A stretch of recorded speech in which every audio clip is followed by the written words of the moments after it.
Dear Papa Dudut, magandang araw po sa inyo at sa lahat ng mga nakikinig sa inyong programa ngayon.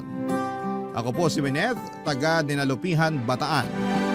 30 years old po ako nang mangyari ang aking kwento. Nakabukod po ako sa mga magulang ko. Ilang taon din po akong nangupahan sa isang maliit na apartment at mag-isang binubuhay ang sarili ko. Sa madaling salita ay isa po akong independent woman. Papa Dudut, 17 years old pa lamang ako ay hindi ko nakasama ang mga magulang ko. Nagbe-bed spacer lamang ako habang pinagsasabay ang pag-aaral at pagpa-part-time sa isang sikat na fast food. Nakasanayan ko nang wala akong inaasahan na kahit na ano sa pamilya ko. Dahil kahit kailan naman ay hindi ko naramdaman ang pagmamahal at suporta nila. Pero dahil sa mataas ang respeto ko sa mga magulang ko at mahal na mahal ko sila, bumibisita na lamang ako paminsan-minsan sa bahay namin. Nang makatapos ako ng pag-aaral ay umayo naman kaagad sa akin ang panahon dahil nagtrabaho ako bilang entry-level na financial statement analyst sa isang petroleum company. Dahil doon ay nagkaroon ako ng kakayahang pag-aralin yung anak ng ate ko. Mula pagkabata kasi hindi na niya nabibigyan ng sapat na atensyon ang panganay niyang anak. Wala rin itong kinagisnang ama. Kung ano man ang dahilan ay hindi ko na lamang babanggitin dito. Nang magkaroon ng asawa ang ate ko at nagkaanak sila ay mas lalo na niyang hindi napansin ang isa pa niyang anak. Dahil malapit sa akin ang pamangking kong yon, nangako ako sa kanya na pagtatapusin ko siya hanggang sa kolehiyo. Mula sa pag-enroll, meeting sa school, graduation at moving up, ako palagi ang nandun. Kung meron man po kasing nakakaintindi sa nararamdaman niya at sa kakulangan niya ng atensyon, syempre ako po yun. Dahil pareho kaming hindi favorite na mga magulang namin. Bukod sa hindi magandang relasyon ko sa mga magulang at panganay kong kapatid ay may isa pa po akong problema na pinasan ng time na yon. Kakagraduate lang po kasi sa college ng bunso naming kapatid nang itinanan niya yung girlfriend niya. Wala pong nakakaalam noon na ako ang tumutulong sa kanilang dalawa. Hanggang sa may nakapagsabi sa ate ko na nagbibigay ako ng pera sa kapatid ko, Papa Dudut.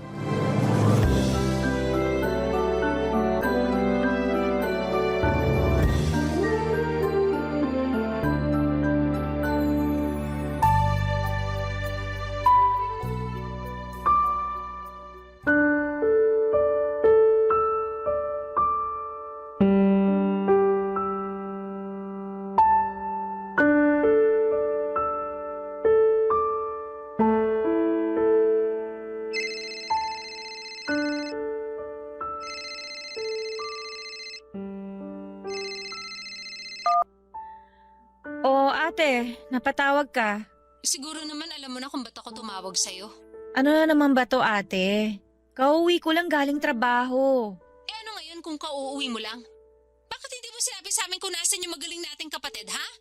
Pinuntahan na kami dito ng mga magulang ng girlfriend niya, hinahanap silang dalawa. Paano nyo naman nalaman na alam ko kung saan sila pumunta? Malamang tumawag mismo si Lola. Sinabi niya na hindi sila pwede magtagal doon. At ikaw naman babae ka, kinonsinti mo pa? Binigyan mo pa talaga ng pera? Ate, nangangailangan si Bunso. Alangan naman pabayaan ko na lang sila na magpalaboy-laboy ng walang kapera-pera. Eh di konsentidor ka nga. Ang sakin lang ate, may tamang paraan para ipaintindi sa kanila na mali yung ginawa nila. Anong paraan? Yung suportahan sila sa pagtatanan? Eh, hindi naman porke tinulungan ko sila, suportado ko na yung pagtatanan nila. Mali yung ginawa nila, alam ko yun. Pero hindi ko kayang pabayaan na lang yung dalawa. Hindi nyo ba naisip na mas makikinig sila sa atin kung hindi natin sila dadaanin sa paninindak? Yan! Nagmamagaling ka na naman! Bida-bida ka kasi! Kala mo, alam mo lahat! Kapatid pa rin natin yung pinag-uusapan dito ate. Alam mo, hindi ko maintindihan kung bakit masyadong mainit yung dugo mo sa akin. Matagal na mainit yung dugo ko sa'yo. Sa tigas ng ulo mong yan, magtataka ka pa? Matigas yung ulo ko kasi never naman kayong nakinig sa akin. Kayo lagi yung tama. Hindi ko nga alam kung pamilya pa rin ba yung turing nyo sa akin eh. Kasi naaalala nyo lang naman ako sa ganitong pagkakataon. O kaya naman kapag may kailangan kayo. Aba, Hindi panunumbat yon ate. Nire-real talk lang kita. Totoo naman, di ba? Galit na galit ka sa akin kahit wala naman akong ginagawang masama sa'yo. Gigil na gigil ka kapag nagkakamali ako. Pero kapag may ipapagawa kang paperwork sa akin, ang lambing-lambing mo. Tanggap ko na nga na yun lang ang silbi ko sa inyo eh. Pero sana naman, kung hindi niyo ako kayang isama sa pamilya ninyo, bigyan niyo na lang ako ng katahimikan. Huwag kang magdrama dyan. Dapat lang naman natulungan mo ako kasi ako yung nag-alaga sa iyo nung bata ka pa. Kung isusumbat mo yon ate, bayad na ako. Matagal na. So ngayon pinamumukha mo naman sa akin na ikaw na yung bumubuhay sa anak ko. Wala akong sinasabing ganyan ha. Kahit kailan hindi ko yun ipinagyabang sa'yo kasi bukal yun sa kalooban ko. Bukal yung pagtulong ko sa pamangkin ko. At para lang alam mo ate, hindi ko yung ginagawa para sa'yo. Ginagawa ko yun para sa isang batang kulang na lang itakwil ng magulang. Kaya bago mo ako lecturean ng kung ano-ano, simulan mo muna sa pagiging ina mo sa anak mo. Naturingan ka pa namang teacher pero sarili mong anak, hindi mo pagmalasakitan? Bastos ka! Umuwi ka nga rito at maghaharap tayo? Wag na ate, wala akong panahon para sa gulong gusto mo. Kung nasaktan ka sa pag-real talk ko, ibig sabihin, totoo lahat ng mga sinabi ko. Makita lang talaga kitang babae, kakakalbuhin kita. Wag mong sabihin yan ate, gawin mo. Pero wag kang iiyak at magpapaawa kina mama kapag gumanti ako. Papadudot batid ko na masyado na kaming matatanda para sa ganong away. Pero hindi ko talaga napipigilan ang sarili ko na managot kapag si ate yung nakakausap ko. Wala kaming naging pag-uusap na hindi niya ako sinusumbatan sa lahat ng nagawa niya para sa akin noong bata pa ako at paulit-ulit niya ring pinapaalala ang mga pagkakamaling matagal ko nang naitama. Mula kasi nang maglayas ako sa amin at mamuhay ng mag-isa, ay palaging isinisisi sa akin ni ate tuwing nagkakasakit sina mama at papa. Binigyan ko raw kasi ng sakit sa ulo kaya nagkakaganon. Pero kahit naman hindi nila ako kasama ay never ko silang kinalimutan. Kahit na anong okasyon, nagpapakita ako sa kanila at naglalaan ng oras para makasama sila. Pero kahit na ano namang gawin ko ay hindi pa rin yon sapat para kay Ate Cora. Hindi niya kasi nagugustuhan kapag naaagawan ko siya ng atensyon mula sa mga magulang namin. Yun nga lang ang hindi ko maintindihan sa kanya dahil may asawa naman siya at mga anak. Pero para siyang bata pagdating kina mama at papa. Yung tungkol naman po sa away namin ni Ate Cora, bata pa po ako nang magsimula yung galit niya sa akin. Noong ipinagbubuntis niya kasi ang panganay niya ay plano na sana niyang ipalaglag ang bata. May pinapuntang aborsyonista noon sa bahay namin pero hindi natuloy ang pagpapalaglag sa pamangkin ko nang nagsalita ako at sinabing iligal ang ginagawa nila. Napahiya sina mama at ate doon sa aborsyonista at natakot naman po yung matanda na baka magsumbong ako sa otoridad kaya hindi na yon itinuloy. Napagtanturi naman ni mama na may punto ako dahil hindi naman ginusto ng pamangkin ko na mabuo siya. Mula noon, papadudot ay hindi na ako tinigilan ni ate. Lahat ng pagkakamali ko ay ibinubunton niya. Lahat ng kasiraan ko na pwede kong maging problema ay inaalam niya para magmukha akong masama. Hindi lang sa mga magulang namin kundi sa ibang tao. Dahil lagi akong stress sa mga bagay-bagay ay hindi ko na nabigyan ng oras ang buhay pag-ibig ko. Hindi ko na nga alam kung paano pa makipag-date sa sobrang busy ko sa pagtatrabaho. Hanggang sa may makilala ako nang minsan akong manood ng liga, papadudot.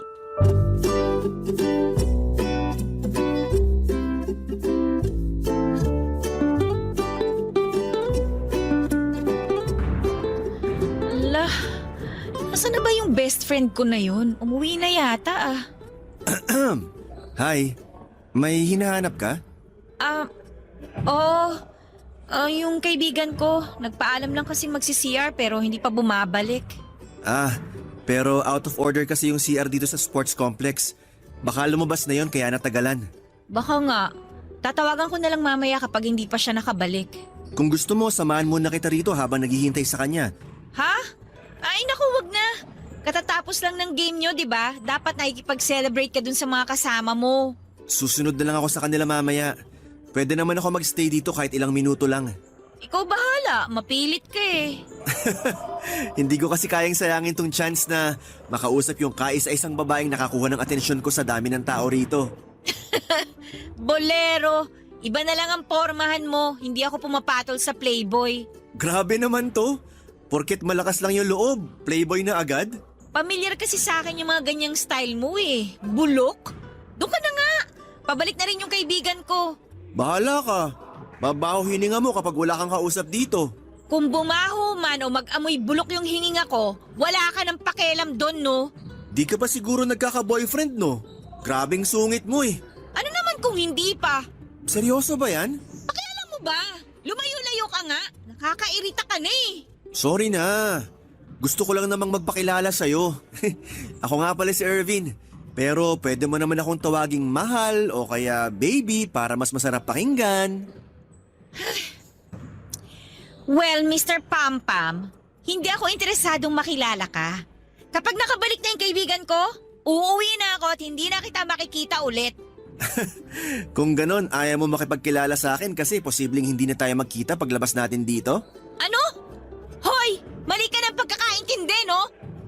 Ikaw sana sinabi mo agad para nagkalinawan tayo na gusto mo akong makita ulit. Huwag ka nga feeling dyan! Kung ganon, bakit namumula yung magkabilang pisngi mo?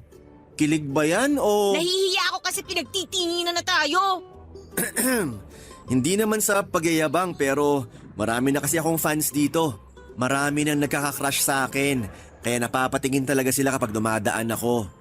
At ngayong nilapitan kita, iisipin nila na espesyal ka sa akin. Special? Mukha ba akong papatol sa kagaya mo? Sa labas ko na nang hihintayin yung kaibigan ko. Hindi na ako makakatagal pa ng ilan pang minuto dyan sa kakapalan ng mukha mo. Kanina, ginudge mo ako agad bilang isang playboy. Tapos ngayon, parang nilalait mo na ako. Mapanakit ka naman masyado, Miss Pretty. Winnet ang pangalan ko, hindi Miss Bakit ko pa sinabi? Nice meeting you, Winnet. Ano nga palang pangalan mo sa Facebook? Ba't ko naman sasabihin sa'yo? Ay, kung itrato mo naman ako, parang napakasama akong tao. Hinusgahan mo na nga ako agad kanina eh. Wala naman ako masamang intensyon. Gusto ko lang talaga magpakilala. O kung suswertehin, maging kaibigan ka. Tsaka hindi lang naman ako basta nagandahan sa'yo. Nung nakita kita, napangiti agad ako kasi ang gaan ng aura mo. Lalo na nung nakangiti ka after manalo ng team namin. Kanina mo pa ba ako pinagmamasdan? Paano kung oo? Then huwag ka mag-assume. Nakangiti lang ako kanina kasi ine-enjoy ko lang yung game. Kung ganon, salamat sa suporta. Kahit hindi mo kami kilala. Sige, balik na ako sa mga kasama ko.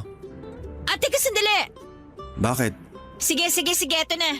Type mo na lang dito yung pangalan mo sa Facebook. I-add na lang kita. Talaga? Oo, kulit mo eh. Papadudot, wala naman talaga sana akong balak na makipagkilala kay Irvin ang araw na yon.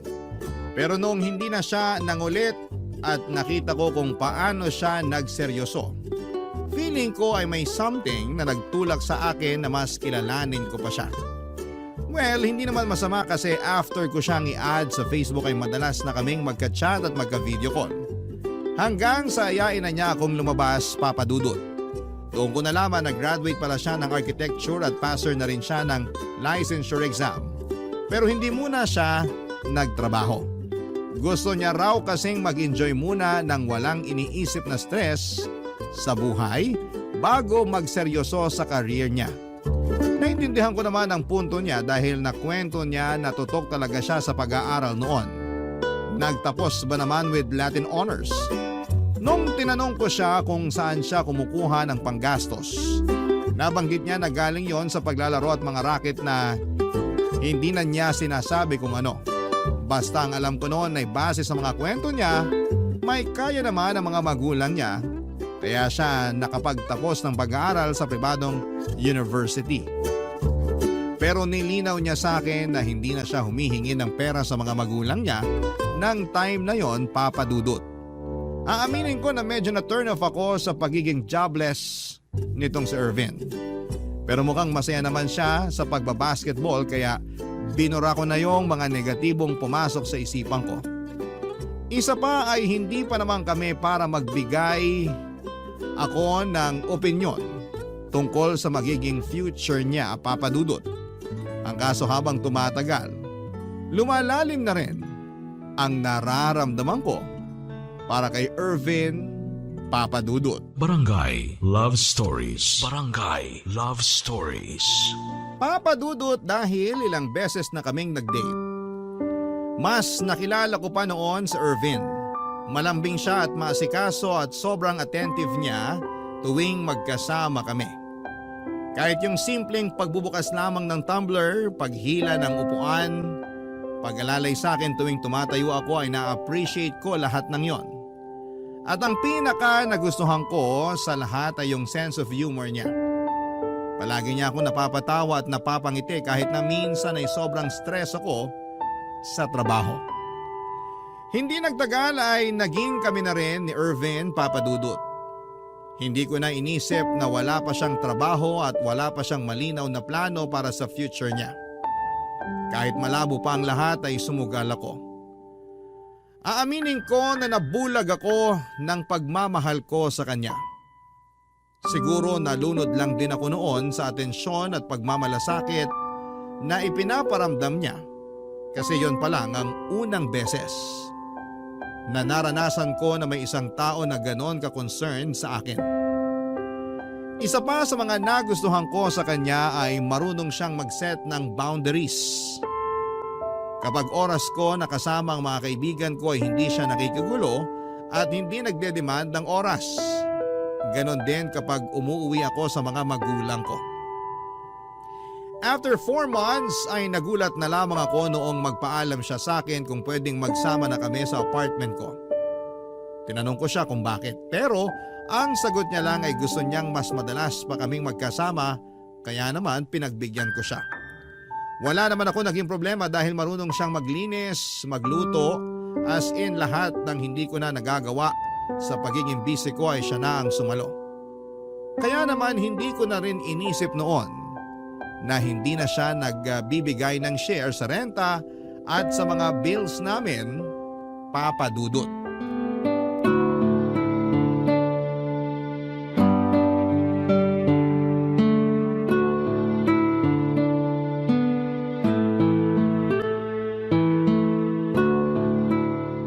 Mababait naman pala yung mga kaibigan mo eh. Hindi naman kita ipapakilala sa kanila kung hindi. Baka hindi ka maging komportable sa kanila pag ganon. Paano kung hindi ko gusto yung mga kaibigan mo? Lalayuan mo ba sila? Ano nangyari sa boundaries? Ikaw na nga mismo nagsabi na may mga kaibigan na tayo bago pa naging tayo. At hindi dapat baguhin ng relasyon natin yung pakikisama natin sa ibang tao na mahalaga rin sa atin, tama? Aba, tinandaan mo talaga yan ha. Eh yung job hunting mo nga pala, kumusta? Tinawagan ka na ba? Yun lang. Medyo inaalat ako ron, Bebu. Yung isang pinagpasahan ko, may nakuha na raw sabi ng kaibigan ko. Sinubukan mo na bang magpasa sa iba? Hindi pa. Hindi ko pa kasi maharap ngayon eh. Marami pang ganap. Next week kasal nung pinsan ko. Tapos family reunion naman namin yung kasunod. Sino namang kasama mo sa kasal ng pinsan mo? Iniisip mo ba na may iba pa akong isasama ron? Siyempre ikaw yung isasama ko. Excited na nga ako makilala ng mga pinsan ko yung napakaganda kong girlfriend eh. Ipapakilala mo na talaga ako sa kanila? Hindi ba nakakahiya? Ano namang nakakahiya ron? Ilang buwan mo na nga akong boyfriend tapos di pa kita ipapakilala? Gusto nga rin sana kitang isama sa family reunion eh. Kung papayag ka. Family reunion yun. Girlfriend mo pa lang naman ako kaya hindi pa ako parte ng pamilya ninyo. Bebu, hindi na tayo maghihiwalay, di ba? Kaya sa kasal din patungo tong relasyon natin. Tsaka nagsasama na tayo ngayon. Di ba parang mag-asawa na rin tayo? Hindi ka talaga nauubusan ng katwiran, no? Sana ganun din yung patience mo kapag naghahanap ka ng trabaho. Kapag hindi ka natanggap sa isa, maghanap ka ulit ng iba. Hindi yung hihinto ka na. Nanermo na naman po yung girlfriend ko. Huwag kang mag-alala. After ng lahat ng ganap na sinabi ko, tuloy ang job hunting. Makakahanap din ako, Bebu. At kapag hired na ako, sisimulan ko na yung pag-iipon para makapag-propose na ako sa'yo. Tsaka na natin isipin yung kasal kapag pareho na tayong financially stable. Okay, sabi mo eh. Sa'yo lang naman ako nakadepende. Huwag ka masyado maging dependent sa akin, ha? Bakit naman? Dapat kasi kahit gaano natin kamahal yung isa't isa, kaya pa rin nating tumayo nang wala yung isa. Hayaan mo. Hindi ko hahayaang mangyari na isa lang yung nakatayo sa ating dalawa. Sana gawin mo yan para sa sarili mo, hindi lang para sa relationship natin. Sure ako na magiging proud sa'yo yung parents mo kapag nalaman nila na hired ka na. Parents ko lang ba? Siyempre pati ako, ano ka ba? Ako yung pinakaunang magiging masaya para sa'yo. Magsi-celebrate tayo. Sa tingin mo ba hindi talaga ako marireject? Marami kasi akong kakilala na kagaya ko rin. Cum laude pero hindi natanggap sa trabaho. Parang hindi ko kayang harapin yung ganong kahihiyan. Bakit ka naman mahihiyang ma-reject? Parte ng proseso yun. Pero hindi naman ibig sabihin na kapag rejected ka, hindi ka nakarapat dapat maging architect. Kapag nalaman niyo ni Dad, iisipin niya malaking disappointment ako. Marami na siyang hinawakan na malalaking project. Samantalang ako, entry level pa nga lang yung papasukin, mukhang malabo pa. Magiging kahihiyan lang ako ng tatay ko. Di kagaya sa basketball. Mahirap pero parang hindi ko nararamdaman yon kasi gusto ko yung ginagawa ko. Wala namang masama na i-push mo yung passion mo eh. Pero hindi rin naman masama kung magiging risk taker ka sa isang bagay na pinaghirapan mo ng ilang taon. Sabihin na nating mas malaki yung chance na maging stable ka kapag pinush mo yung career mo sa architecture. Kapag okay ka na, di tsaka may push yung passion mo. Paano kung ikaw na lang yung piliin ko? Di galingan mo muna ron sa dalawa. Papadudot, ramdam ko naman na mahal ako ni Irvin. Wala akong duda doon. Loyal din siya at hindi siya kagaya ng ibang lalaki na mahilig mang chicks. Palagi niya akong ina-update tuwing may lakad siya kasama ang mga kaibigan niya. Kaya naman hindi ako noon nag-aalala sa kahit na ano. Hanggang sa dumating na nga po kami sa punto na gusto ko nang makilala ni Irvin ang mga magulang ko. Wala namang sanang kaso yon dahil matanda na rin naman ako para sa ganong mga bagay. Hindi na ako parang teenager na pagbabawalan pa na mag-boyfriend. Ang kaso, hindi ko alam kung paano siya ihaharap kina mama at papa, lalo na kay Ate Cora na masyadong mapanghusga. Baka kapag nalaman nila na wala pang trabaho ang boyfriend ko ay maliitin siya ng sobra at ayokong mangyari yon. Kaya ang nangyari ay palagi ako nagpapalusot o di kaya ay iniiba ang usapan tuwing nababanggit ni Irvin ang tungkol doon.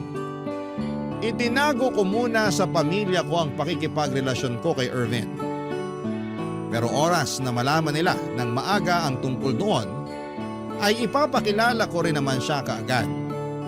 Ang problema kahit na anong pagtatago sa relasyon namin ang gawin ko, nakarating pa rin po ito sa kontrabida kong kapatid, Papa Dudut.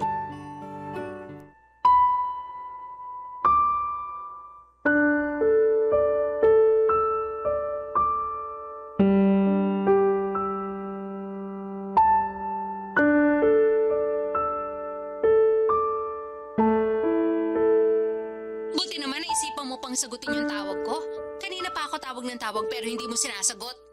Ate, paano kita sasagutin? Oras ng trabaho ko. Oras ng trabaho o nakikipaglandian ka lang?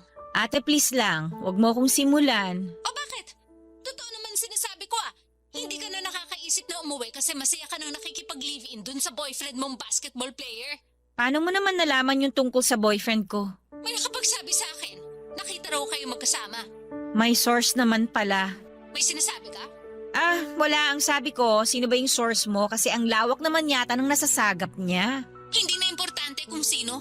Ang punto rito, yung pagtatago mo sa amin ng boyfriend mo. Ano yun, nahihiya kang ipakilala siya sa amin? Huwag kang mag-alala, sanay na kami ma-disappoint sa'yo. Paano naman naging disappointment yung pagkakaroon ko ng boyfriend? Ate, nasa tamang edad na ako. Pwede na nga ako mag-asawa kung tutuusin eh. Talaga? Mag-aasawa ka ng isang lalaking walang ibang kayang gawin kundi mag-shoot ng bola? Ate, please, huwag mo namang insultuhin ng ganyan yung boyfriend ko. Naghahanap naman siya ng trabaho eh. Hindi magtatagal, matatanggap na rin siya. O, edi inaamin mo rin na wala ngang trabaho yung boyfriend mo? Kundi ka rin naman isa't kalahating tanga. Kinasama mo pa dyan sa apartment na tinitirhan mo ngayon. Hindi na ako magugulat kung ikaw yung nagbabayad ng bills at nagpapalamon sa kanya. Alam mo ate, kung ibang tao ka lang siguro, iisipin ko na nagmamalasakit ka sa akin eh. Kaso kilala na kita eh. Hindi mo ako pagsasabihan ng ganyan para sa ikabubuti ko. Sinasabi mo yan kasi nakahanap ka na naman ng pagkakamaling magagamit mo para ipahiya ako kina mama at papa. Huwag kang umangal kasi nakakaya ka naman talaga. Naglayas ka. Pinabayaan mo sina mama at papa na maiwan sa bahay. Si Bunso na nga lang yung nakakasama nila, sinuportahan mo pa sa pagtatanan. O ngayon, sabihin mo ko ano ba yung maganda mong nagawa. Wag na! Kahit ano namang sabihin ko, kayang-kaya mo pa rin gawing mali. Napaka-perfect mo kasi. Sa bagay, teacher ka nga naman pala. Nagtuturo ka ng kabutihang asal, kaya kagalang-galang ka sa paningin ng mga tao sa paligid mo. Pero alam mo sayang eh, kasi hindi mo naman may apply sa sarili mo lahat ng tinuturo mo sa mga bata. Igagalang ka pa kaya nila kapag nalaman nila na… Bakit? Sisiraan mo ako sa kanila? Eh di gawin mo! Ipangalandakan mo yung pagiging kanal mo, Winnet! Mali ka ate. Kung gusto kitang masira, noon ka pa sana ginawa yon. Nung sinaktan mo yung sarili mong anak at pinabayaan mo na lang na parang hindi mo kadugo. Kayang-kaya ko yun ate. Kayang-kaya kitang sirain sa mga taong nauuto mo. Pero hindi ko ginawa, di ba? Nanahimik ako kasi yun naman palagi yung gusto niyong gawin ko. O sige, utang na loob ko na sa'yo yung pinag-aaral at inaasikasa mo yung anak ko. Pero hindi pa rin mababago no na ginagawa mo rin yung naging pagkakamali ko noon. Pumatol ka sa walang silbing lalaki. Kaya huwag ka na magtangkang ipakilala pa siya sa akin. Huwag kang mag-alala Ate Cora. Hindi ko ipapakilala sa'yo si Irvin. Hindi naman niya kailangan ng validation mula sa isang taong bulok yung pagkatao. Papadudot nasaktan ako ng sobra sa mga sinabi ni Ate Cora tungkol kay Irvin. Pero hindi ko pinagsisihan na ipinagtanggol ko ang boyfriend ko sa ate ko. Sa simula pa lang ay masyado ko nang nararamdaman na nahuhusgahan niya. Nasanay kasi siya na siya lang yung may magandang imahe sa aming magkakapatid. Kaya para sa kanya ay wala siyang ginawang mali. Nakuha ko rin naman ang punto ni Ate Cora sa pagpapakasal sa isang lalaking walang trabaho. Pero alam ko rin noon na mas mahalaga kay ate ang sasabihin ng ibang tao. Iniisip niya na magdadala lamang ako ng kahihiyan sa pamilya namin lalo na kapag nabuntis ako ni Irvin. Dahil doon, kinausap ko ulit si Irvin at kinumbinsing ituloy na ang paghahanap niya ng trabaho. Ang kaso mas inuna pa niya ang pagdayo sa kung saan-saan para makapaglaro. Madalas yung nagiging dahilan ng pagtatampo ko sa kanya pero tuwing nangyayari yon ay susuyuin niya lamang ako. Babawi siya at okay na ulit kami. Paulit-ulit lamang na ganoon pero hindi pa rin siya nag-aasikaso papadudot. Naniwala pa rin siya na may mararating siya sa paglalaro niya ng basketball. Gusto ko sana siyang suportahan na lamang at hayaang gawin ang gusto niya. Pero hindi ko alam kung hanggang kailan pa niya gagawin yon. Papadudot, hindi ko na po alam kung maiisip pa ba niya na magplano para sa future namin. Kaya nung wala akong makitang improvement mula kay Irvin, ay naisip ko na sukuan na lamang siya, papadudot. Barangay Love Stories. Barangay Love Stories. Papadudot nang hindi pa rin makahanap ng trabaho si Irvin ay handa na sana akong makipag-break sa kanya. Ginawa ko naman ang lahat para unawain at tulungan siya. Pero mas nakafocus lang talaga siya sa panandali ang bagay ng mga oras na yon. Pero tuwing naiisip ko na hiwalayan na siya ay mabilis na nagbabago ang isipan ko at mas nahihirapan akong magdesisyon. Tuwing ipinaparamdam sa akin ni Irvin ang pagiging malambing at maasikaso niya. Nagdalawang isip ako kung tama ba na ituloy ko pa ang pakikipaghiwalay o bigyan pa siya ng panibagong chance. Naawa rin kasi ako sa sitwasyon niya noon. Kung papaalisin ko siya sa apartment, siguradong makikitira siya sa mga kaibigan niya. Nang muli kaming magkausap ni Ate Cora ay nalaman ko pa na nakauwi na ang bunso naming kapatid at nakabalik na rin sa pamilya yung girlfriend niya kaya medyo napanatag na po ako noon. Pero habang magkausap kami ng ate ko, naka-loudspeaker ang phone ko at nabanggit na naman niya yung tungkol kay Irvin. Tinanong niya kung naghiwalay na ba kami. Gaya po nung unay, nauwi na naman kami sa pagtatalo. Pero sa pagkakataong yon ay hindi ko na nagawang ipagtanggol pa ang boyfriend ko. Hindi ko na rin kasi alam kung paano pa ang gagawin ko. Pero ang hindi ko alam noon ay narinig pala ni Irvin ang naging pagtatalo namin ni Ate Cora.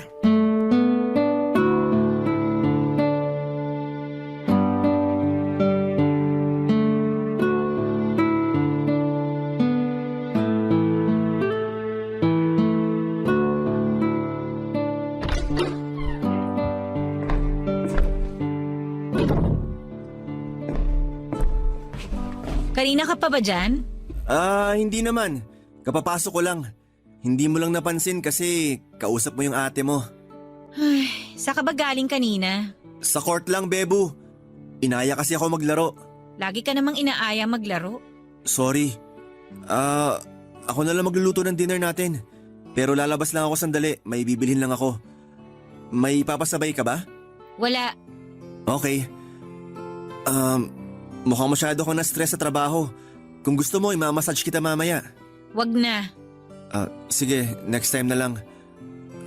Ano nga palang gusto mong ulam? Ikaw nang bahala. Bebu, Ano? galit ka ba sa akin? Ayokong pag-usapan yung nangyari, okay? Kung ganon, galit ka nga. Ano bang pwede kong gawin para… Gusto mo talagang malaman? Pwes, maghanap ka ng trabaho, Irvin. Hindi ko kailangan yung serbisyo mo dito. Mas gusto ko na magtrabaho ka na. Naghahanap naman ako, Bebu. Sorry kung nasistress ka na dahil sa akin. Yun bang dahilan kaya ayaw mo pa akong ipakilala sa pamilya mo? Honestly, oo. Hindi ka nila magugustuhan. Nung unang beses na nakausap ko si Ate Cora, ipinagtanggol naman kita eh. Pero kanina, hindi ko na alam kung dapat ko pa bang gawin yun. Parang hindi mo naman deserve eh. Puro ka pangako pero hindi mo naman ginagawa. Sige nga, paano ko ipagkakatiwala yung future ko sa isang jobless na boyfriend? Kapag nabuntis ako pa rin ba yung kikilos? Ako pa rin ba yung sasagot sa lahat? Hindi to one-man relationship lang. Kaya please naman, maghanap ka na ng regular na trabaho. Pasensya ka na kung nahihirapan ka ng dahil sa akin. Kung gusto mo, lilipat na muna ako para hindi na makadagdag sa gastusin mo habang naghahanap pa ako ng trabaho. Kapag meron na, babawi ako sa'yo. Pangako yan. Pangako na naman? Nakakaumay na yung mga pangako mo eh. Sana naman this time magseryoso ka na. Hindi naman kita pinupush na magkatrabaho kasi kailangan ko yung pera mo. Ang gusto ko lang, umusad yung buhay mo ngayon. Yung stability, di ba? Pag meron ka nun, hindi ka basta-basta mamaliitin ng ibang tao. Tsaka tong relationship natin, hindi lang tayo dapat nakafocus sa kilig at tsaka dun sa saya. Dapat kaya rin natin backupan yung isa't isa kahit anong mangyari. Naiintindihan mo ba yon, Irvin? Naiintindihan ko. Aayusin ko na yung mga gamit ko bukas para makalipat na ako. Buti naman. Okay ka lang ba dito kahit wala ka ng kasama? Kinaya ko na mag-isa sa loob ng ilang taon. Kaya bakit hindi? Pero pwede bang ipagluto pa rin kita ngayon? Hayaan mong pagsilbihan kita kahit ngayong gabi na lang. Wala na akong ganang kumain. Sige, lalabas na lang muna ako. Magdala ka ng susi. Ilalak ko yung pinto mamaya. Dala ko naman palagi. Huwag ka na sana magpuyat para makapagpahinga ka ng maayos. Tutuloy na ako. Sige na. Bebu, O bakit na naman? mahal na mahal kita. Sana hindi ka mapagod sa akin. Kala ko ba paalis ka na? Eto na nga, aalis na. Hinintay ko lang naman na sagutin mo yung sinabi ko. Pagod na ako, Irvin. Gusto ko na magpahinga kaya kung may pupuntahan ka, umalis ka na lang. Bahala ka na kung anong oras mo gustong bumalik. Papadudot ako ang nakapagbitiw ng masasakit na salita kay Irvin noon. Pero parang mas nasaktan pa ako sa naging reaksyon niya. Hindi niya sinabayan ang init ng ulo ko at wala akong narinig na kahit na anong makakasakit sa damdamin ko. Umalis lang talaga siya ng gabing yon ng tahimik. Hindi ko na nga alam kung anong oras siya nakabalik pero paggising ko kinabukasan ay wala na ang mga gamit niya sa kwarto. Pagbukas ko ng phone ko, saka ko lang nabasa ang sunod-sunod na mga messages niya. Kahit umalis na noon sa Irvin ay itinuloy ko pa rin ang pakikipaghiwalay sa kanya, Papa Dudut. Inisip ko kasi noon na baka mas makapag-focus siya sa career niya kapag wala na kaming dalawa. Nakadepende na lamang sa kanya kung paano niya aayusin ang buhay niya. Ang kaso ay hindi siya pumayag na mag-break kami. Nagmakaawa siya na kung pwede ay mag-cool off na lamang muna kami. Pero noong nalaman ko na patuloy pa rin siya sa paglalaro ay nag-assume ako na wala pa rin siyang trabaho kaya nakipag-break na ako sa kanya. Hindi ko na siya kayang harapin noon kaya dinaan ko na lamang sa chat ang paghihiwalay namin, Papa Dudut. Ang hindi ko alam ay natanggap na pala noon sa Irvin sa isang real estate development firm at nagpasya lang siya na ipagpatuloy pa rin ang passion niya sa paglalaro. Ewan ko pero sa halip na manghinayang ay naging masaya pa ako sa pagbabagong yon sa buhay niya. Papa Dudut, 1 taon nang nakalipas nang muli kaming magkita ni Irvin. Parehong lugar at parehong dahilan din. Dahil naroon ako para manood ng finals. Sa totoo lang ay hindi ko naisip na naglalaro pa rin siya ng time na yon kaya nakampante ako. Pero nung tawagin ang pangalan niya at hanggang sa matapos ang laro ay nasa kanya na ang buong atensyon ko.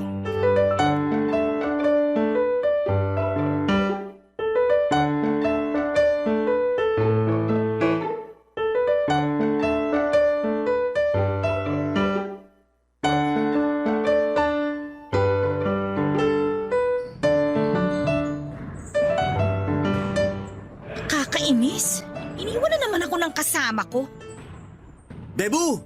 Ha? Ako bang tinatawag niya? Bebu! Ako? I mean, ako ba yung tinatawag mo? Hanggang ngayon ba naman iniiwasan mo pa rin ako? Grabe! Inabot na nga ng 1 taon yung cool off natin, wala man lang kahit kumusta. Kahit nga sana isang kiss lang, bawing-bawi ka na eh. Ano bang pinagsasabi mo dyan? Nag-break na tayo, di ba? Ikaw lang yung nakipag-break, pero ako hindi. Para sa akin, nag-cool off lang tayo. Seryoso ka ba? Cool off? Ng 1 taon? Wala pa bang nakakagawa nun? Ang tibay pala natin. Hanggang ngayon pala, isip bata ka pa rin. Ako, isip bata? Aba, parang hindi yata ako papayag na sasabihan mo pa rin ako ng ganyan. Gusto mo bang patunayan ko? Tara sa unit ko. Hindi ako nakikipagbiruan sa'yo, Irvin, ha? Sungit talaga. Hindi mo ba naaalala? Ganito rin tayo nung una tayo nagkakilala. Sinungitan mo rin ako. Hanggang ngayon ba naman na girlfriend na kita? Hindi mo na ako girlfriend. Bakit? May boyfriend ka na ba? Wala. Nagpaligaw ka ba pagkatapos mo makipaghiwalay sa akin? Hindi. Buti naman. Kundi, magsiselos ako. Ang feeling mo talaga, no? Sabing hindi na nga kita boyfriend eh. Okay. Alam mo ba, nung nakita kitang pumapasok dito kanina, parang sasabog yung puso ko sa sobrang saya. Gustong-gusto nga kitang lapitan eh. Tapos sugurin ng yakap, kaso magsisimula na yung game. Ngayon ko sana gagawin pero hindi na pala pwede. Ano ba tong trip mo, Irvin? Bakit mo ba sinasabi yan? Di ba dapat matagal mo nang tanggap na wala na tayo? Mahal pa rin kita, Bebu. Kahit napakiramdam ko, hindi mo na ako kayang tanggapin. Bakit hindi ka nalang manligaw ng iba? Sa tagal nating di nagkita, imposibleng wala kang ibang dinate kahit isa. Wala talaga. Nagtiis na lang muna ako hanggat hindi ka pa pwede. At bakit mo naman naisip na magiging pwede pa ako? Hindi ko alam. Hindi talaga ako sigurado kung papansinin mo pa ako. Pero iniisip ko na lang noon na kung magkita ulit tayo at sabihin mo sa akin ng harapan na hindi mo na ako mahal, tsaka pa lang ako maghahanap ng iba. Tsaka pa lang ako mag-move on sa'yo. Pwes, hindi ka pa pwede mag-move on. Bakit? Ayaw mo na nga sa akin, di ba? Huwag kang madamot. Dami kayo nagkakagusto sa... Aray, ikaw ah! Ang sakit-sakit na nga ng puso ko. Namimisikal ka pa. Foul yan. Kasi ang yabang mo pa rin eh. Nakakainis ka. Uy, nakakarami ka na. Isang hampas mo pa. Hahalikan na kita. Oh, bakit bigla kang tumahimik? Huwag mo sabihing tumitiklop ka na sa akin. Uuwi na ako. Bahala ka na dyan. Maghanap ka ng kausap mo. Ayoko ng kausap. Ang gusto kong hanapin, yung pakakasalan ko. Hindi ako magpapakasal sa'yo. Yabang-yabang mo kaya. Sorry na, Bebo. Nagbibiro lang naman ako. Bebo mo yung mukha mo. Puntahan kita mamaya sa unit mo. Tapos date tayo. May lakad ako mamaya. Eh di bukas. Pahinga ko yon. Eh di pagluluto na lang kita. Pwede rin ako maglinis ng buong kwarto mo tsaka maglaba. Ayoko! Huwag kang ano dyan. Kapag hindi ka pumayag, sisigaw ako ngayon dito at sasabihin kong sinagot mo na ako. Ano? Sira ka ba? Ano, magdesisyon ka na, Bebo.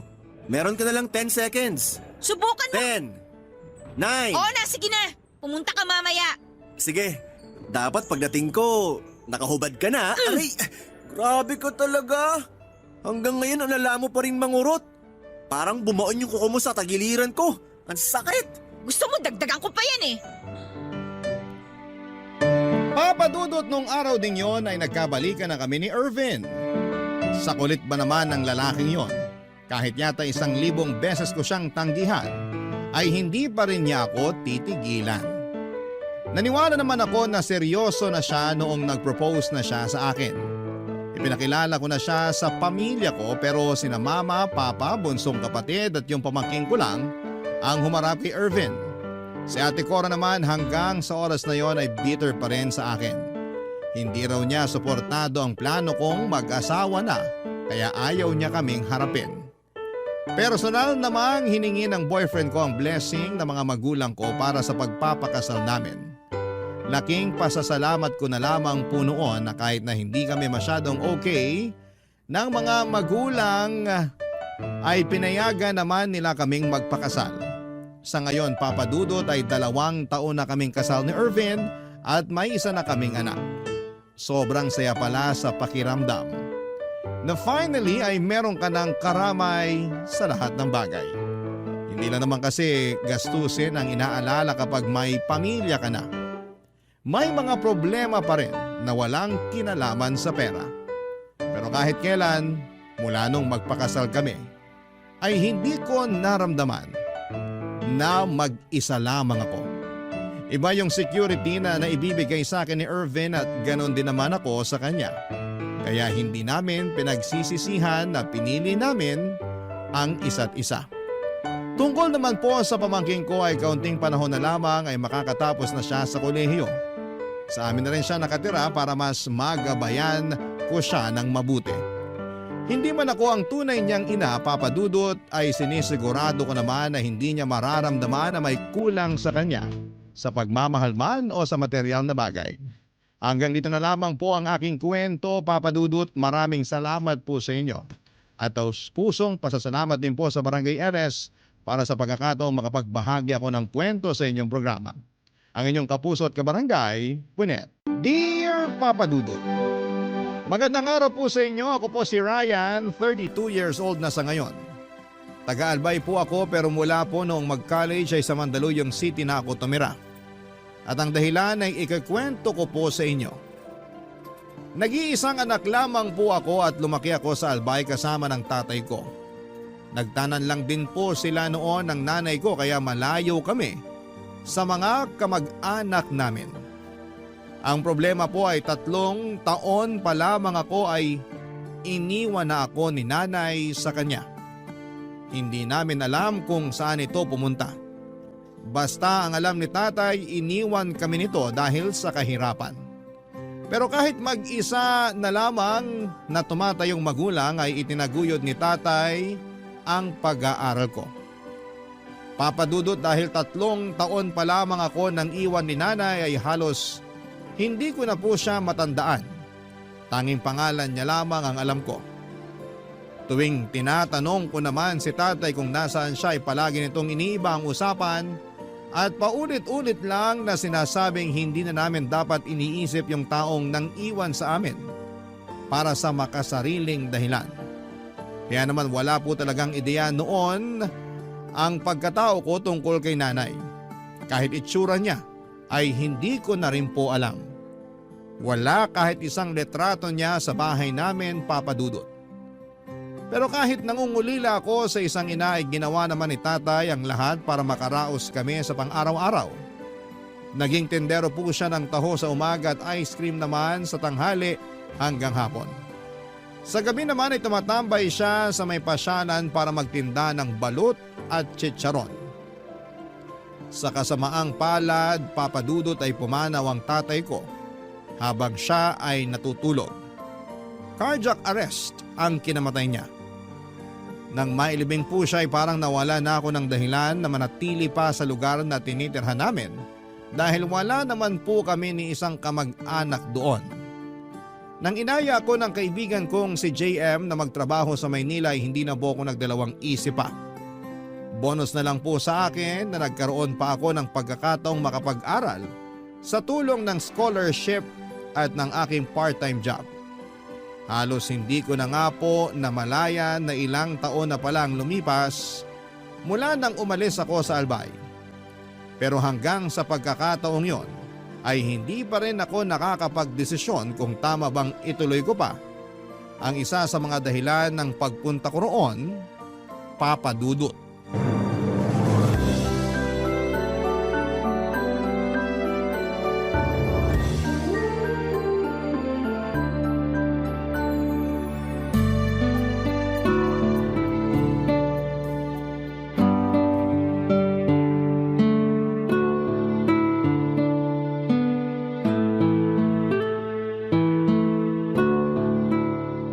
Tol, ayos ka lang?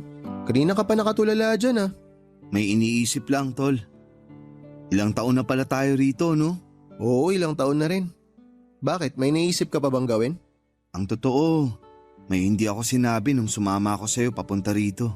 Ano naman yun? Huwag mo sabihing may anak kang naiwan sa Albay ah. Yari ka talaga pag nagkataon. Loko, ako nga yung anak na iniwan eh. Oo nga pala. Pero maiba ako. Wala ka pa bang balita sa nanay mo? Hindi man lang siya nagpakita kahit nung burol ng tatay mo ah. Paano naman siya magpapakita? Wala na siyang pakialam sa amin. Baka nga hindi man lang niya nabalitaan na wala na si tatay eh. Pero alam mo ba kung nasan siya? Oo, tol. Alam ko na kung saan siya nakatira. At yun yung sinasabi kong isa sa mga dahilan kaya sumama ako sa'yo. May nahanap kasi akong picture ni nanay sa mga gamit ni tatay. Sinubukan kong isearch sa Facebook. Tapos ayun, nalaman ko na nandito siya sa Mandaluyong. Talaga? Nandito rin siya? Minessage mo na ba? Hindi pa. Sa bagay. Kung ako nasa katayuan mo, hindi ko rin alam kung ano sasabihin ko sa kanya eh. Pero kailangan ko pa rin siyang kausapin. Gusto ko malaman yung dahilan kung bakit niya kami iniwan. Paano tol kung may iba na siyang pamilya tapos ayaw ka na niya makilala? Wala na akong magagawa kung ganun. Pero gusto ko pa rin subukan. Lalo na ngayon. Kailangan ko ng suporta para makapag-focus sa pag-aaral. Graduating na ako kaya mas mahirap to ngayon para sa akin. Pero kakayanin mo pa rin naman kung sakaling hindi ka niya tulungan, di ba? Oo, kaya ko naman. Ay, ewan ko ba tol? Hindi ko maintindihan kung bakit gusto ko pa rin siyang makita at makasama. Kahit malaki yung naging pagkukulang niya sa akin. Hindi kita masisisi. Siyempre wala na tatay mo. Nanay mo na lang yung natitirang magulang mo. Inad ko na nga siya sa Facebook eh. Kapag inaccept niya friend request ko, sign ko na yun para ituloy yung plano ko. Pero kapag hindi, isa lang ang ibig sabihin nun. Siguro naman mapapaisip siya kapag nakita niya yung pangalan ko. May punto ka naman dyan kasi pwede ka niyang kalimutan bilang anak. Pero malabong makalimutan niya na naging anak ka niya. Baka nga siya pa nagpangalan sa'yo eh. Tol, inaccept niya ako. Talaga? Patingin nga. Oo nga no. I-message mo na kaya. Eto na nga magta-type na. La, tumatawag siya. Pagkakataon mo na yan, tol. Sagutin mo na. Sandali lang. Eto na. Hello? Oh, anak. Mabutit na isipan mong hanapin ako. Kumusta ka na? Tol, nakilala niya ako. Di kausapin mo na. Ayos yan, tol. Labas lang muna ako sandali. Basta, sabihin mo sa kanya lahat ng gusto mo sabihin ha. Sige na, kausapin mo na nanay mo.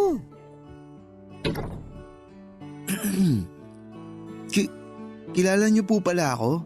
Nakilala kita sa pangalan mo. Hindi na kasi kita mamukhaan eh. Ang laki na ng pinagbago ng itsura mo, anak. Teka, nasan ka ba ngayon? Nandito na po ako sa Mandaluyong. Talaga? Kailan ka pa rito? Sana sinabi mo agad para na-meet kita. Nagdalawang isip po kasi ako kung dapat pa ba akong makipagkita sa inyo. Tsaka medyo busy po talaga. Pinagsasabay ko po kasi yung trabaho ko at pag-aaral. Mabuti naman at naisipan mong mag-aral. College ka na, di ba? Ano bang course kinuha mo? Mechanical engineering po. Mahusay kang pumili. Mukhang sa akin mo naman na yung pagiging madiskarte sa buhay, ah. Nga pala, kung libre ka sa Sabado, magkita tayo. Pwede mo kong puntahan sa bahay namin. Hihintayin kita. Papadudot, pinuntahan ko nga po noon ang address na ibinigay sa akin ni nanay. Doon ko po napagtanto na totoo nga palang maganda na ang buhay niya. May kaya kasi ang napangasawa niya at siya naman ay magaling humawak ng negosyo, kaya nagkaroon siya ng sariling restaurant. Naikwento niya lahat ng iyon nang mag-usap kami, Papadudot. Pero sa halip na makaramdam ako ng amor sa nanay ko, ay kabaligtaran ang naramdaman ko sa una naming pagkikita. Habang ipinagyayabang ni nanay ang naging tagumpay niya noong iniwan niya kami, nadudurog naman ang puso ko para kay tatay na namatay na lamang nang hindi napapacheck up dahil sa kakulangan namin sa pera. Habang kausap ko noon si nanay, wala siyang ibang bukang bibig kundi ang pera. Doon ko po naunawaan kung bakit ayaw ni tatay na pinag-uusapan ng nanay ko. Mas mahalaga kasi sa kanya ang magandang buhay kesa sa unang pamilya niya. Naisip ko nga po noon na kung maubusan ng pera ang bago niyang asawa, ay baka iwan niya rin po ito gaya ng ginawa niya sa tatay ko. Kaya naman kahit na inalok niya ako na doon tumira sa bahay nila ng asawa niya para makabawi siya sa akin, ay hindi ako pumayag, Papadudot. Pero sa kabila ng pagtatanggi ko, ay hindi naman siya sumuko noon hanggat hindi ako napapapayag na sumama na sa kanya. Hiningi ko ang opinyon ng kaibigan kong si JM at sinabi niyang wala namang masama kung bibigyan ko ng pagkakataon si nanay. Kaya naman ang muli niya akong tanungin ay pumayag na ako na doon muna tumira sa kanila. Nakilala ko po ang asawa niya na tawagin niyo na lamang po sa pangalang Dolan. Maayos naman ang pakikitungo niya sa akin nung una. Pero may pakiramdam ako noon na parang ginagawa niya lang yon tuwing kaharap si nanay. At hindi nga po ako nagkamali dahil unang araw ko pa lamang sa bahay nila ay ganito na kaagad ang nangyari, Papadudot.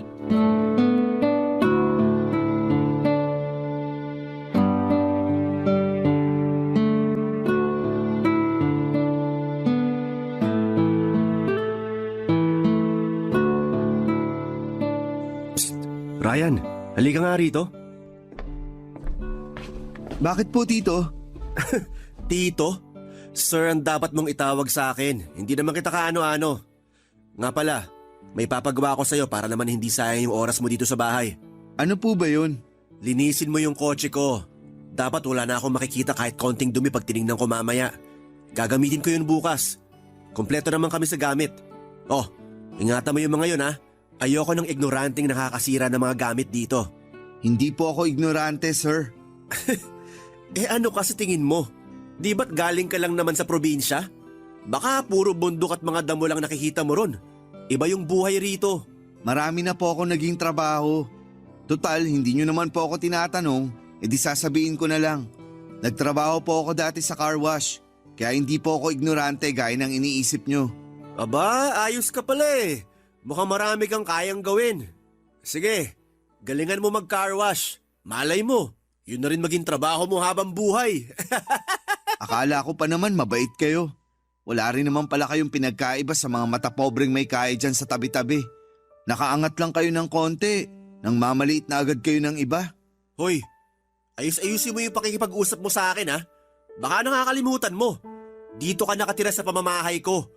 Pwedeng-pwede kitang palayasin kung gugustuhin ko. Klaro?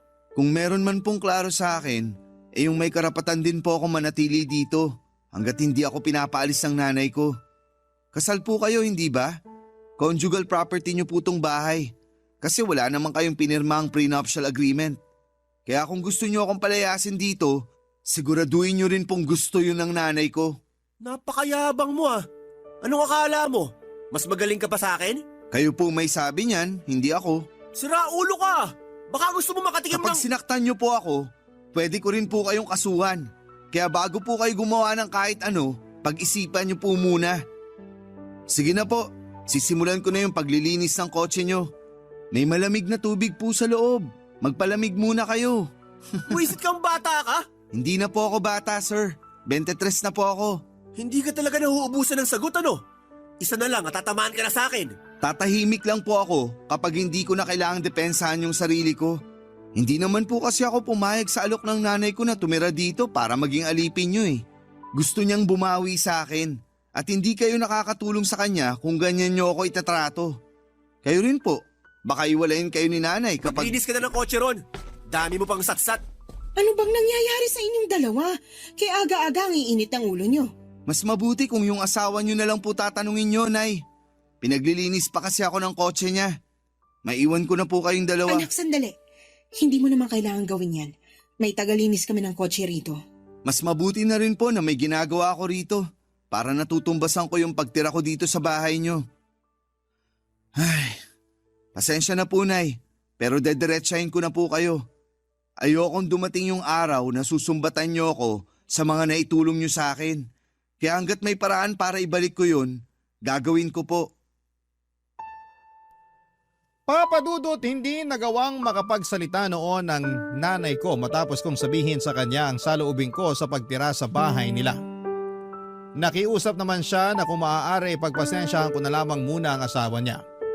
Wala naman akong magawa dahil kailangan ko talagang makisama, Papa Dudut. Kapag may pinapagawa sa akin ang asawa ni nanay, kung wala naman akong ginagawa ay sinusunod ko yon kaagad. Pero kapag oras ng pag-aaral ko, kahit magalit pa si Tito Dolan, ay nagmamatigas pa rin ako. Doon nagsimula ang pagbabago sa pagsasama nilang mag-asawa. Madalas na silang nag-aaway at kung ano-ano na rin ang ibinibintang ni Tito Dolan sa akin. Tuwing may nawawalang gamit, ako kaagad ang tinuturo niya. Pero sa huli, napapaamin din siya ng nanay ko na wala naman talagang nawawalang gamit at gusto niya lamang akong pag-initan. Habang tumatagal, Papa Dudut, ay palala ng palala si Tito Dolan. Kaya parang gusto ko na lamang na umalis doon.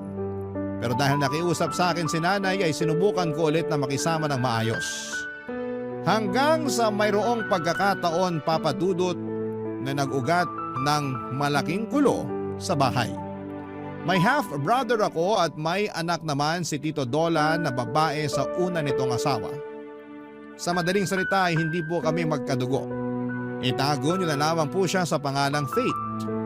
Sa kanilang magkapatid siya ang naging kaklose ko. Nagmana kasi kay Tito Dolan ang half-brother ko. Kaya hindi ko na sinubukan pang makipag-close dito, Papa Dudut.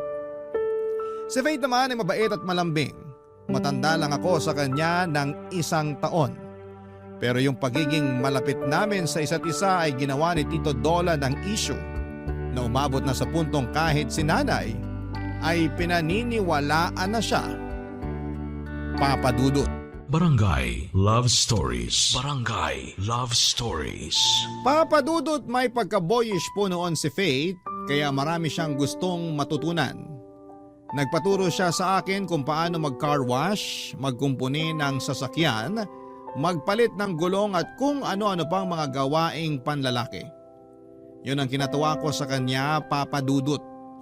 Para kasi ako nagkaroon ng nakababatang kapatid sa katauhan niya noong panahong yon. Lumaki kasi ako na walang kapatid. May mga naging kaibigan naman ako noon sa Albay kagaya ni JM. Pero iba pa rin talaga yung merong kang kapatid na nakakasama mo sa bahay at nakakasundo sa mga bagay-bagay. Sa isip-isip ko nga po noon, sana talaga ay magkadugo na lamang kami ni Faith.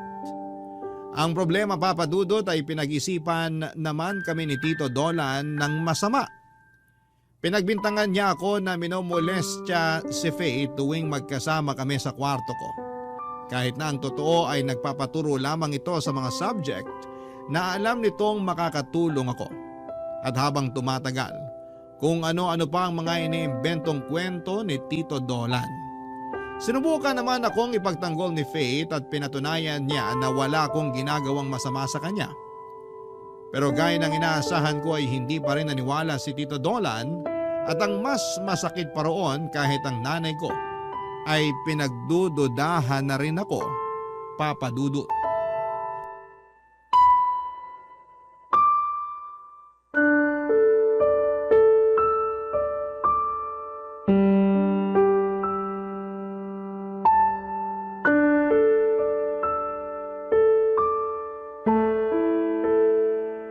Nakakawalang ganang kumain. Han, please. Nasa harap tayo ng pagkain. Bakit ba kasi kailangan pang sumabay sa atin yung anak mo? Sumabay po ako sa inyo kasi sinabihan ako ni nanay. Kung ayaw niyo po, pwede namang mamaya na lang ako kumain. Anak, hindi. Diyan ka lang. Hindi ikaw yung gusto kong makasabay kumain, kundi yung mga anak ko. Nasaan ba yung mga batang yun? Nagpaalam yung bunso natin na malilate ng uwi. Si Faith naman, nandun pa rin sa kwarto niya. Ayaw sumabay sa ating kumain. Paano sasabay? Nandito yung anak mong manyak. Dahan-dahan po kayo sa ibinibintang nyo. Wala po akong ginagawang masama sa anak nyo, sir. Walang ginagawang masama? Palagi kang naroon sa kwarto niya? May matinubang lalaki na gagawa nun sa anak ko?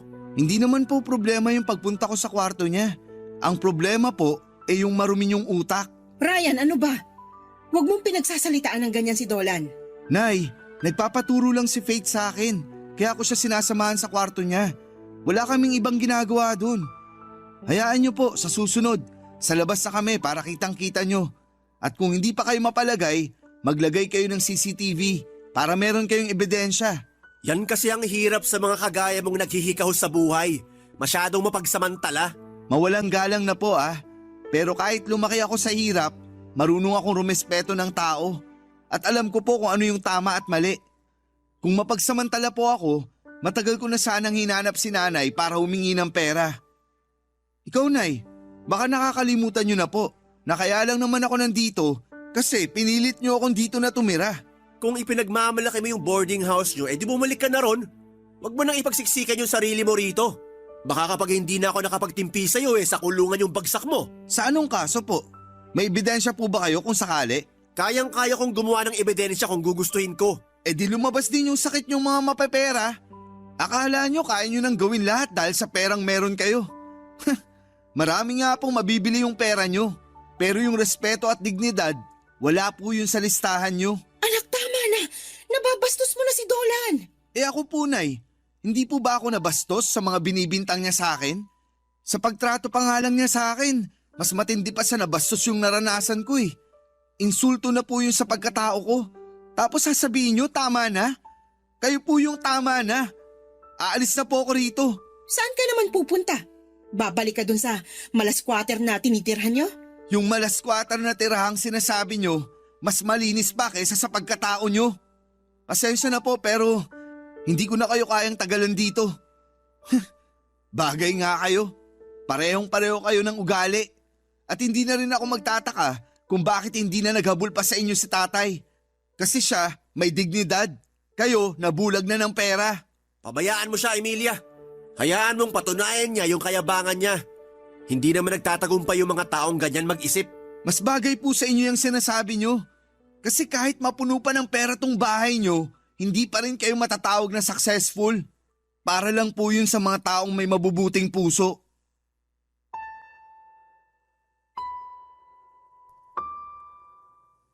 Papa Dudut, gaya nga po ng sinabi ko sa kanila ay umalis na ako sa bahay ni nanay. Hindi na rin po ako nagpaalam kay Faith dahil baka madagdagan pa ang ibinibintang nila sa akin. Mula po noong araw na yon ay ipinangako kong wala na akong magiging koneksyon sa kanila. Lalo na sa nanay ko na sa ikalawang pagkakataon ay tinalikuran ako. Akala ko pa naman noon ay may pag-asa pa na magkaayos kami at makabawi siya sa akin pero mas lalo lamang niyang pinatunayan na hindi niya kayang panindigan ang pagiging ina niya para sa akin. Sana ay hindi ko na lamang siya hinanap. Nakakalungkot lang isipin na may mga nanay na kayang talikuran ang mga anak nila. Hindi ko naman hinuhusgahan ang lahat dahil may iba-iba rin silang dahilan. Pero sa kaso ng nanay ko ay sinadya niyang iwan kami at sa loob ng maraming taon ay hindi man lang niya naisip na kumustahin ako o kami ng tatay ko. Naalala ko po tuloy yung sabi ng teacher ko noong high school. Yung mga nanay daw ay parang payong sa gitna ng malakas na ulan. Hindi man niya kayang pigilan yung lakas ng ulan ay gagawin naman niya ang lahat para hindi ka mabasa. Ganon naman daw ang mga magulang. Poprotektahan ka sa abot ng makakaya nila. Pero para sa akin si tatay lang ang nakagawa noon. Hindi lang siya naging ama sa akin kundi siya rin ang tumayong nanay ko sa loob ng maraming taon. Tungkol naman po kay Faith noong hindi na ako nagpaalam sa kanya sa pag-alis ko sa bahay nila. Hindi ko po inaasahan na hanapin niya ako noon. Nagulat na lamang po ako noong dumating siya sa boarding house na tinutuluyan namin ni JM. Nakipagkumustahan lang naman siya at tinanong kung bakit ako umalis. Nalulungkot daw siya na wala na siyang kuya sa bahay nila. Ipinaliwanag ko naman sa kanya ang sitwasyon at naintindihan naman niya yon. Papa Dudut.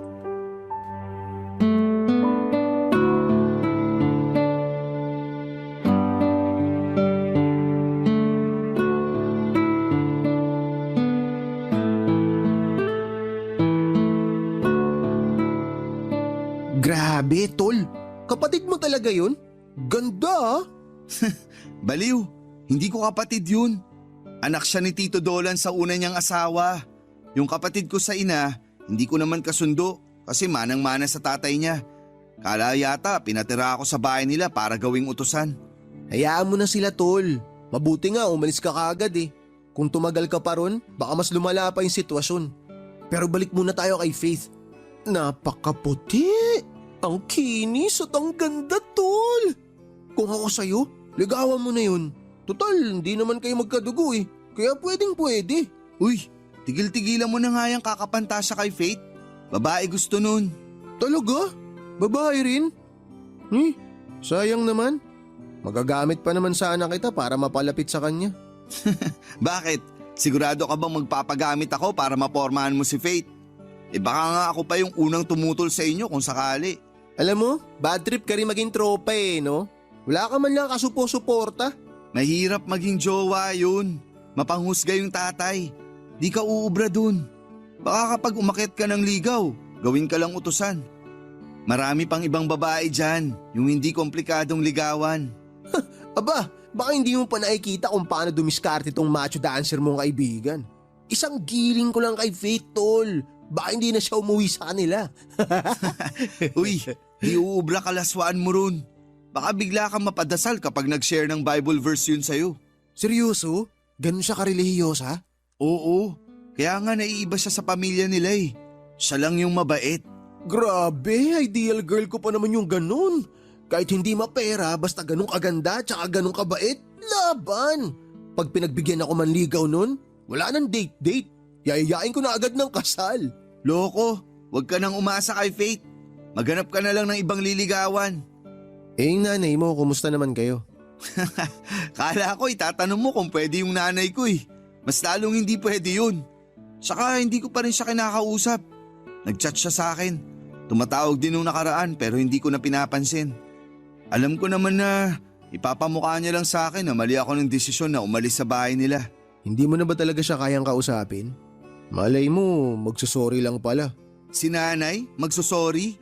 Yung mahigit isang dekada nga na nawala siya, hindi man lang ako nakarinig ng sorry anak.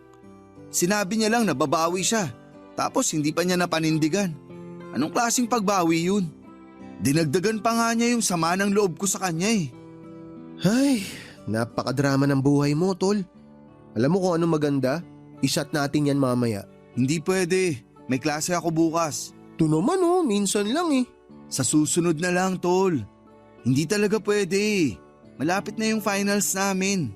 Konting tiis na lang. Gagraduate na ako. Kaya hindi ako pwedeng pumalpak ngayon. Alam mo naman na yun na lang inaasahan kong makakatulong sa akin para matupad ko yung pangarap kong makapagtrabaho abroad. Wow! Ngayon pa lang tol, nakikita ko na. Magiging mechanical engineer ka sa ibang bansa. Pero teka, final na ba yun? Hindi na ba magbabago isip mo na pagiging engineer talaga gusto mo? Oo, wala nang makakapagpabago ng isip ko. Pangarap namin ni tatay yun eh.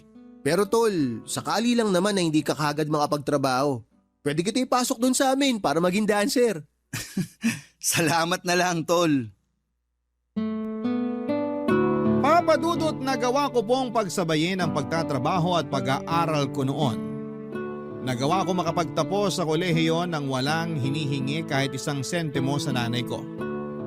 Nung hindi ko pa rin sinasagot ang tawag niya ay tumigil na rin siya sa pagme-message sa akin.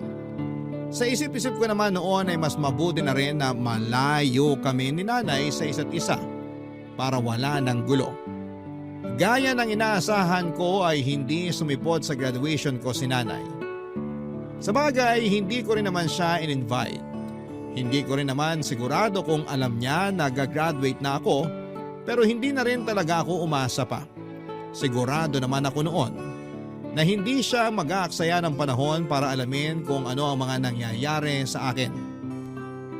Mag-isa lamang akong umakyat sa stage pero dala ko ang picture ni tatay. Gusto ko kasing isipin na kasama ko pa rin siya habang nagaganap yung katuparan ng isa sa mga pangarap naming dalawa. Yung kaibigan ko naman pong si JM, siyang naging photographer ko noong araw na yon. Isang linggo makalipas ang graduation namin ay bigla na lamang sumulpot sa boarding house ang nanay ko. Ngunit ang ipinagtataka ko ay may mga pasasya sa mukha niya at maliliit na sugat sa braso. Hindi ko napigilang maawa sa kanya ng mga sandaling yon, Papa Dudut. Kaya sa halip na pairaling ko ang galit ko sa kanya, ay nagpa siya akong tulungan si nanay matapos kong malaman na binubugbog pala siya ng kanyang asawa ng mga panahong yon. Barangay Love Stories. Barangay Love Stories. Papadudot ilang araw ding nanatili sa boarding house namin si nanay. Natatakot daw siyang bumalik sa bahay nila dahil baka mapatay na siya ni Tito Dolan. Tinanong ko siya kung ano ang dahilan ng pananakit nito sa kanya pero ayaw niyang sabihin yon sa akin. Wala naman akong ibang maisip na dahilan noon kundi ang selos o may kinalaman sa perang naging away nila. Pero kahit mas pinili ni nanay na maglihim sa akin ay hinayaan ko pa rin siyang manatili muna sa amin. Sa ilang araw na magkasama kami ng nanay ko ay doon ko lang po naramdaman na may nanay pa pala ko. Habang nagpapagaling siya ng mga sugat niya, inaasikaso niya rin ako at ang mga gamit ko sa boarding house. Aaminin ko na isa yon sa mga kahinaan ko, Papa Dudut. Gustong gusto ko kasi yung pakiramdam na may nag-aasikaso sa akin. Dahil na rin siguro sa nasanay na ako sa pagiging independent. Kaya bago para sa akin ang mga ganong klase ng pakiramdam. Habang magkasama po kami ni nanay, ay hindi ko inaasahan na doon ko maririnig ang paghingi niya ng tawad sa pang-iiwan niya sa amin ni tatay noon. Umiyak siya at pinagsisihan niya lahat ng nagawa niya. Hindi ko alam kung ano ang magiging reaksyon ko noon kaya nakinig na lamang ako sa mga sinabi niya ng mga sandaling yon, Papa Dudut.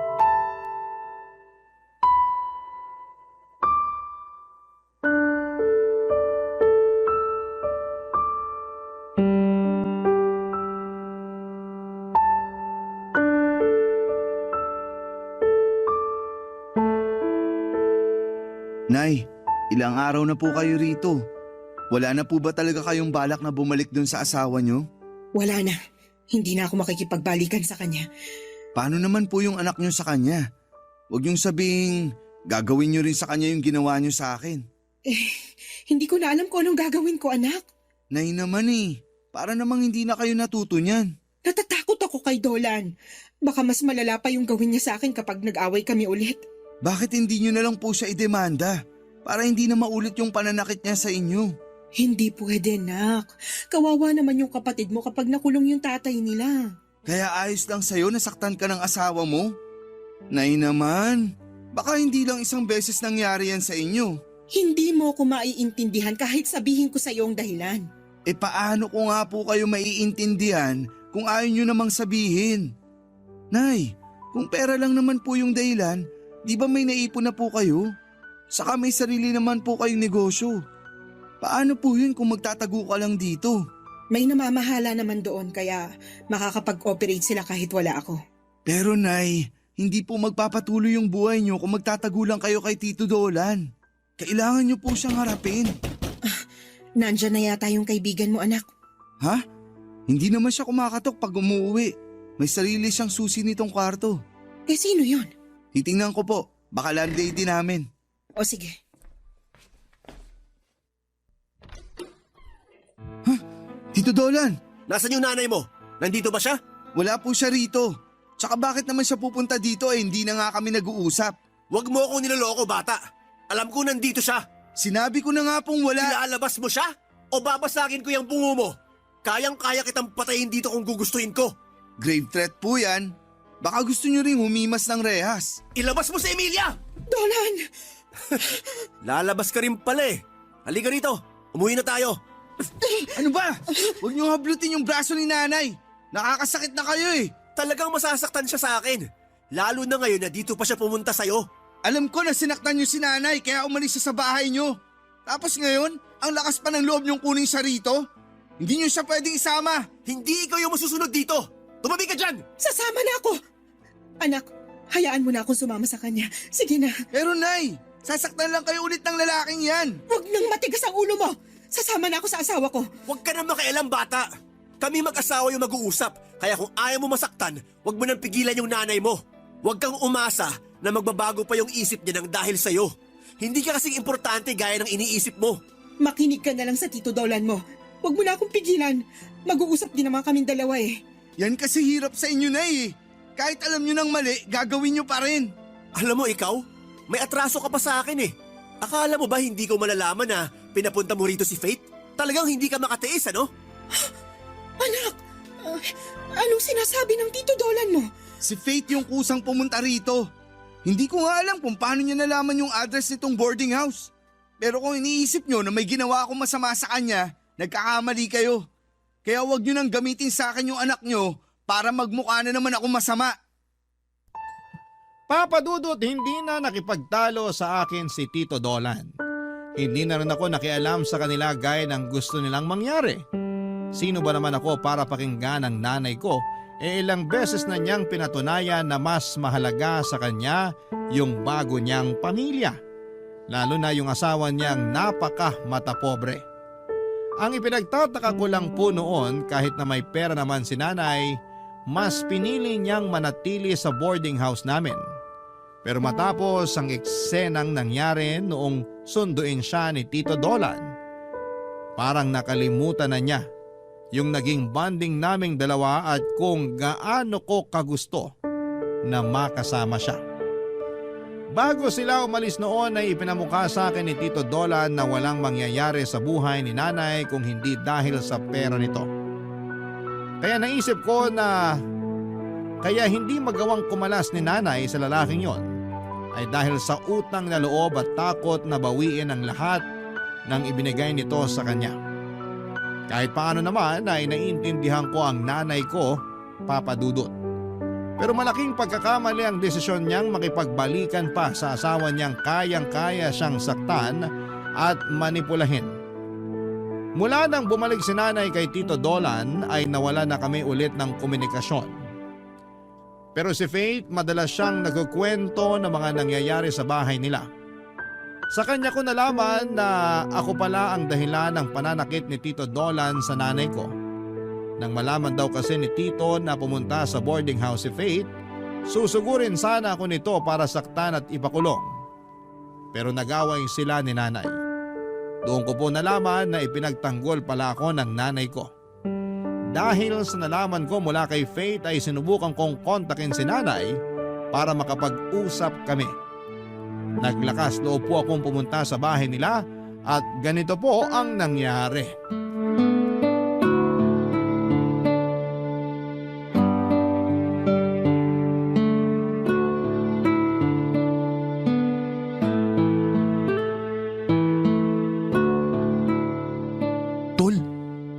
Sigurado ka ba na dito nakatira nanay mo?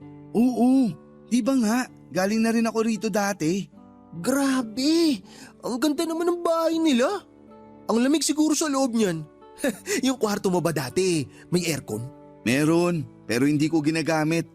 Binubuksan ko na lang yung bintana kasi malamig naman sa taas. Kung mababait lang sana yung mga nakatira dyan, makikitira na rin ako eh. Papaampon na lang ako sa nanay mo. Baka pagsisiyan mo. Mag-doorbell ka na kaya. Malay mo, papasukin tayo. Tsaka may CCTV naman oh. May kita tayo rito. Ito na nga. Ulitin mo na 10 beses yung pagdo-doorbell. Baka may lumabas din dyan. Baka day off nung kasambahay nila kaya walang taga-bukas. Brian, anong ginagawa mo rito? Nay, tawag na po ako ng tawag sa inyo pero hindi naman po kayo sumasagot. Nag-aalala na po ako. Hindi ba't sinabi ko na sa'yo na hayaan mo na ako? Huwag mo nang pakialaman yung buhay ko, naiintindihan mo? Tintindihin mo yang sa'yo kasi wala ka pang nararating. Bakit po ba hindi nyo maiwan-iwan yung asawa nyo? Kaya nyo naman palaguin yung negosyo nyo nang kayo lang mag-isa. Hindi nyo kailangan magtiis sa pambubugbog ng siraulo nyong asawa at maging sunod-sunuran sa kanya. Huwag mong tinatawag ng ganyan si Dolan. Malaki yung naitulong niya sa akin mula nung iniwan ko yung tatay mo.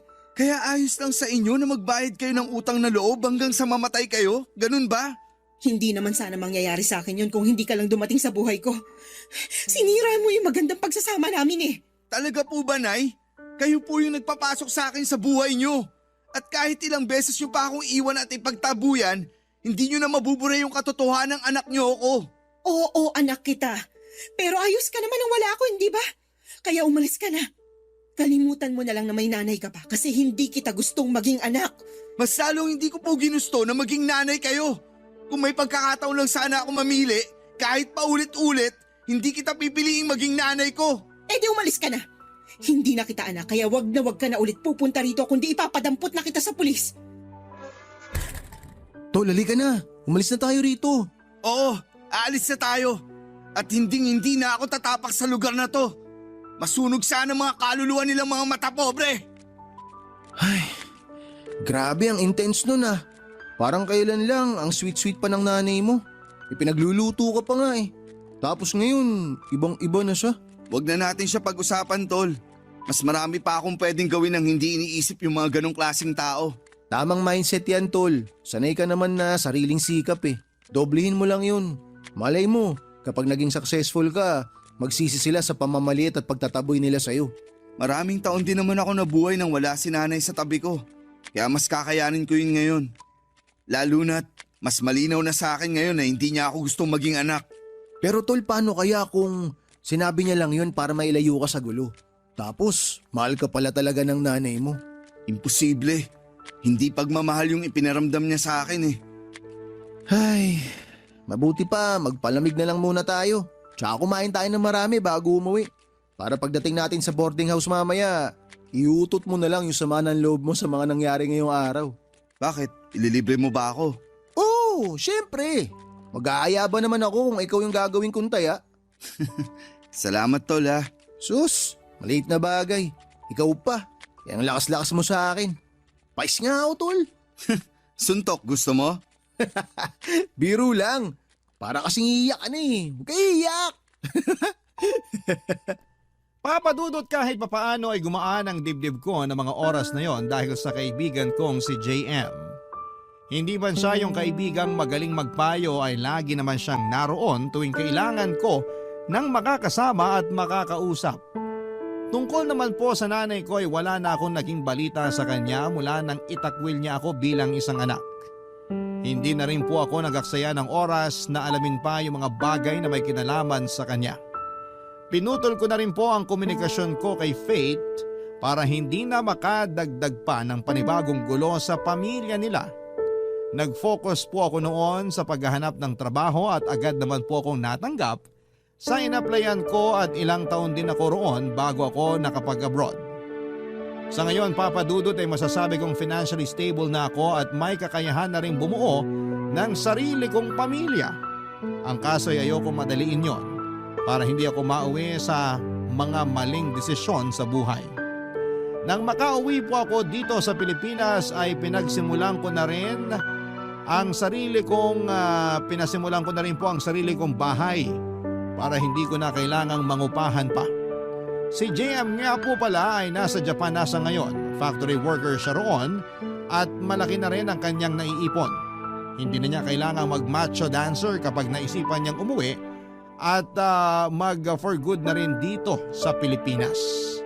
Sa lahat ng mga nangyari sa buhay ko, lalo na sa amin ng nanay ko ay natutunan kong umusad sa buhay habang unti-unti akong nagpapatawad.